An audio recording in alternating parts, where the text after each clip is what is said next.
بسم الله والسلام عليكم ورحمة الله وبركاته. بشكر كل الناس اللي عندي وألف ألف ألف شكر ليكم، وإن شاء الله بإذن الله هتستفيدوا، والناس اللي غاوية أنا هتعلم منها، والناس اللي لسه بتبتدي هنتعلم كل حاجة مع بعض إن شاء الله بإذن الله.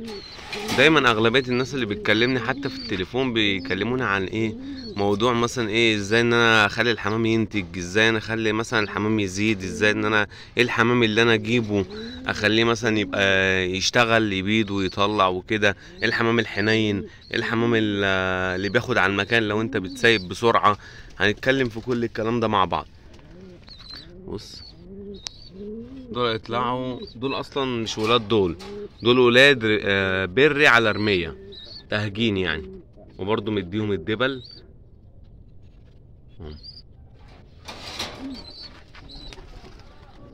بص الحلس وجمال الحلس اهو،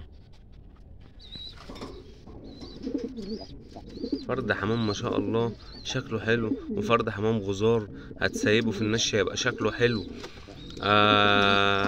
الغزار بياكل والبلدي بياكل والكريزلات بتاكل وكل ده، يبقى احنا ان شاء الله باذن الله نقلبها غزار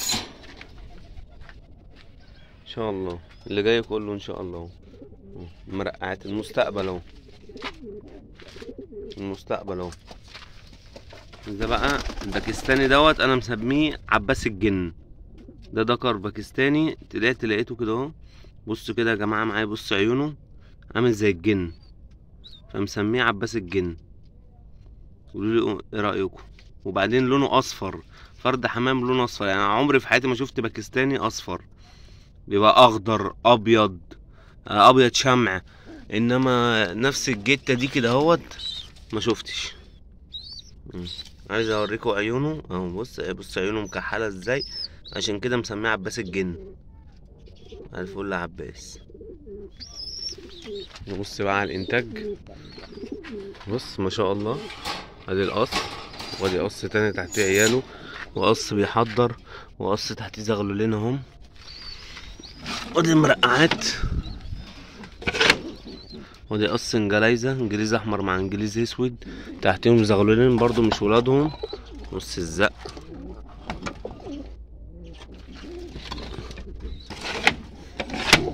ودي قص تاني تحتيهم زغلولين لسه فاكين اهو، الشكو حلو.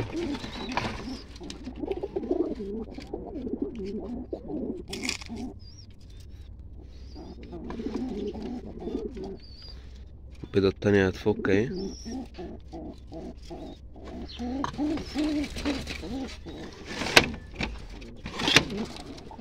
عمنا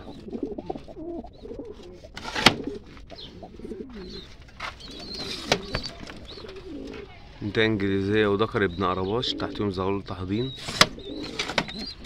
دول بقى يا جماعة اللي بيبتدي يربي حمام، او اللي عايز مثلا يجيب حمام لسه مثلا مبتدئ، او لسه بيربى، او عايز يجيب حمام مثلا يسيبه بسرعة، او عايز يجيب حمام حنين، او عايز حمام يجيبه يبقى ذكي عنده نسبة الذكاء عالية، يعني يجيب يسيب على طول يروح ويجي عندك بسرعة. الحاجات اللي زي كده، نتاية الرماية البيضة ديت والدكر الكريزلي ده، او في ناس بتسميها كريزلية او كريزل ابيض، زي ما يكون. المهم الحمام اللي شكله كده، الوشوش دي ما شاء الله في الانتاج بتنتج بسرعة، يعني ده الحمام اللي انت هتجيبه لو عايز حمام تنتج، عايز حمام بيبيض على طول ويشتغل، حمام بيزق زغاليله مش محتاج تحضين، حمام هتسايب زغاليله هيبقوا نسبة الذكاء عندهم عالية، حمام هيبقى بياخد على المكان بسرعة، وفي نفس الوقت هيروح ويجي لو طلع عندك ونزل، او لو بتربي في البلكونة، او لو في المنور. كل الناس تستهدف في المنور وبلكونة وكده. فانت لو عندك سطح او عندك بلكونه او عندك منور، او لو عندك مثلا لو بتربي في الورشه عندك، يعني لو انت راجل صنايعي وبتربي في ورشه، دول لو طلعوا وخرجوا ونزلوا شكرا. في ناس بترمي الكلام ده كمان. برضو النتايه دي هي لسه محصيه الحصويتين، السرميات تحتهم زغلول ازرق قطيفه.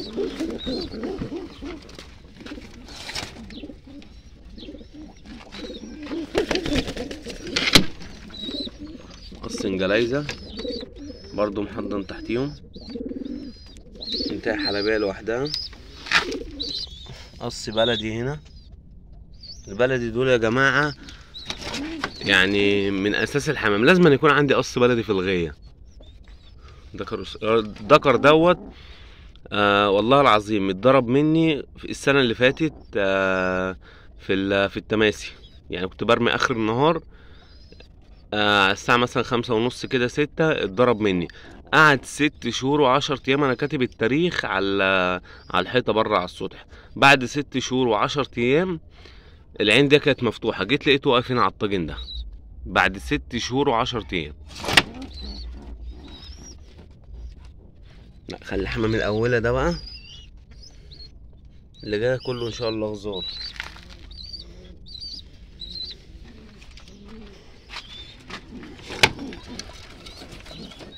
قص تحتيه زغلولين، قص وطقاطي لسه النتاية هتحصي.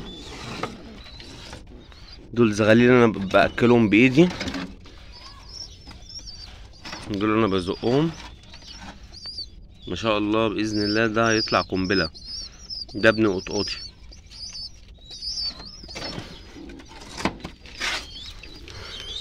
قص استرالياتي نوت. الدكر ده انا مسميه رزق بقى يا جماعه. ده لقيته حابس في الغيه، فانا اي حمام بيحبس عندي في الغيه فبهش وما بخليهوش مثلا ايه يقعد وبتاع والكلام ده، او امسكه او كده. المهم هشيته يلف يلف يلف يطلع في النجوم وينزل يحط على الغيه براحته، فسميته رزق. قمت مديله النتايه الاستراليه ديت وتحتيهم حصويتين اهم.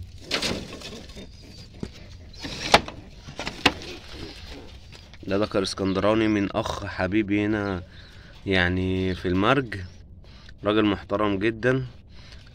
كنا قاعدين يعني مدوني هديه، ذكر اسكندراني اسمه ابو تريكه، راجل محترم يعني جدا جدا جدا.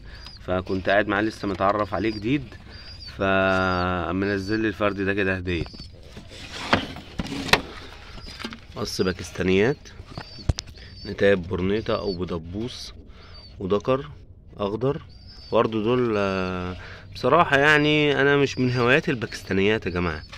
يعني مثلا الحمام الباكستاني بصراحة يعني انا على قد ما انا الحمد لله كويس في الفرخ، يعني اللهم لك الحمد، مثلا ان انا اقدر مثلا اطلع 20 زغلول مع بعض، او اطلع مثلا 25 زغلول مع بعض، فالحمد لله اللهم لك الحمد. انا شايف نفسي ان انا كده كويس.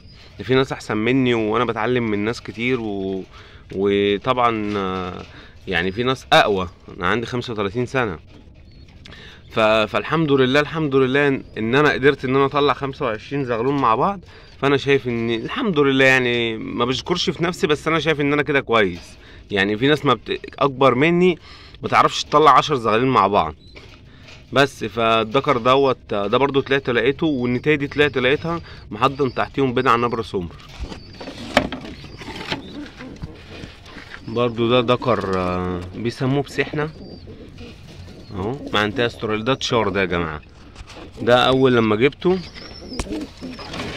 بص ما شاء الله الله اكبر في الزق، جميل الله اكبر. ده انا عشان انا جايبه مدشره، فقلت اديله النتايه ديت اللي هو ايه يعني احططه عليها، بس اخليه يثبت مثلا كده، وتخليه يزق عندي في المكان كده عش ولا حاجه. وان شاء الله باذن الله باذن الله السنه الجايه اما نيجي ننش كده هوت هفرجكم ان شاء الله باذن الله الدكر ده يبقى عامل ازاي باذن الله. الدكر ما شاء الله جميل وصحته كويسه ووشه حلو. الحمام ده في النش بيبقى قنبله، حمام جامد وحمام بيسد وحمام راجل. معلم جعفر العمده، ده جعفري، ده ابن جعفري على انتهاء مريم. طلعيني بتاع ده الكشك دوت. في ناس بتسميه فولي، في ناس بتسميه كشك، في ناس بتسميه اي حاجه، بتسميه جعفر. المعلم اهو. طبعا الحمام كان بيقلش، فانا قمت شادد ديله وجناحاته. لو انت لسه بتربي حمام جديد ما تعملش زي خالص. ده كان ريشه بايظ، الفار عندي كان مموتني، فقمت شادد له ريشه كله. فاعمل ايه؟ ده برضو فرد حمام بيترمي. فانا حبيت اوريكم كده يا جماعه ان مثلا الحمام مثلا بيزيد ازاي، او مثلا يعني الحمد لله ان اغلبيه الاسوس اللي عندي والحمام اللي عندي كله مثلا اللي مش بايض مطلع، واللي بايض، واللي ما شاء الله لسه بيحضر العيش.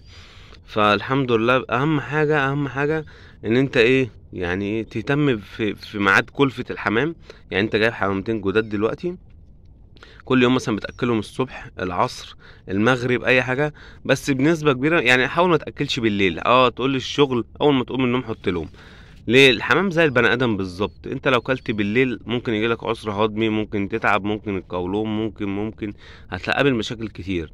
فالفرد طول ما هو بياكل الصبح، وبالذات في الحر وفي الايام ديت، هتلاقي رايح جاي على المسقه، بيشرب.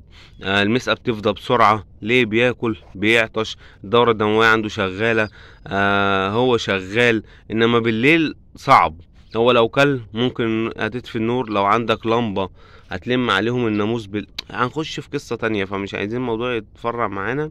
المهم انت هتجيب حمامتين زي اللي انا قلت لك عليهم، اللي هم الكريزليات دول، لو انت لسه بتربي.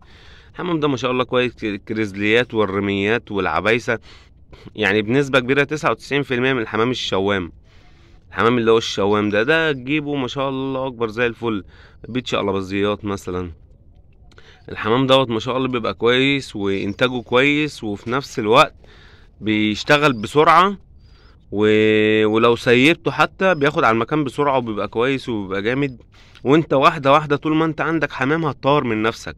يعني الحمام هيعلمك اكنك مثلا بتتعلم السواقة كده.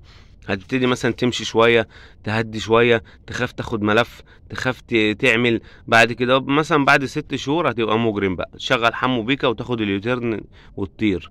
فاللي هو ايه، مثلا هتيجي مثلا انت بعد كده، هو بعد فترة انا عايز اجيب حمامتين غزار بقى، نفسي مثلا في مرقع، نفسي بوش عادة، نفسي في صافي، نفسي مش عارف. انت ذات نفسك هتحب التلوين ده، هتحب تلون الحمام.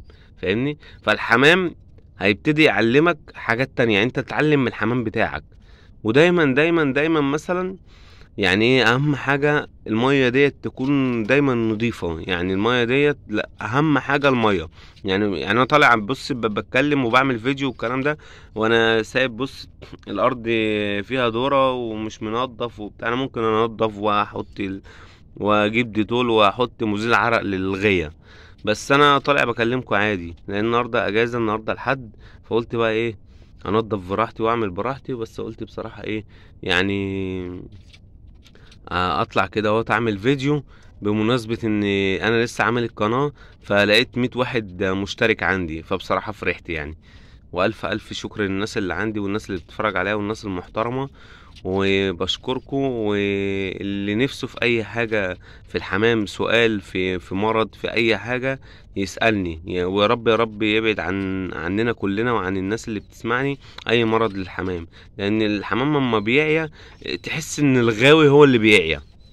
يعني تحس ان الراجل الغاوي هو اللي بيتعب، مش الفرد اللي بيتعب. تلاقي قاعد متضايق، مخنوق، الحمامة مضايقاه.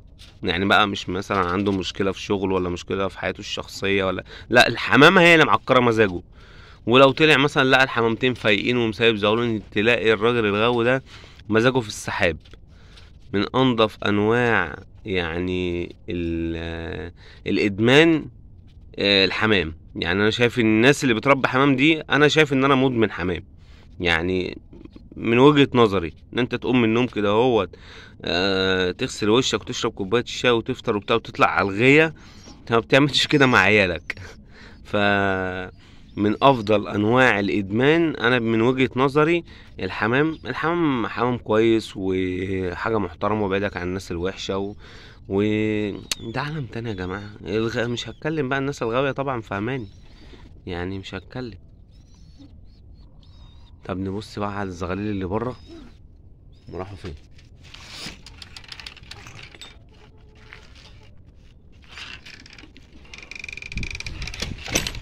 يا رجاله،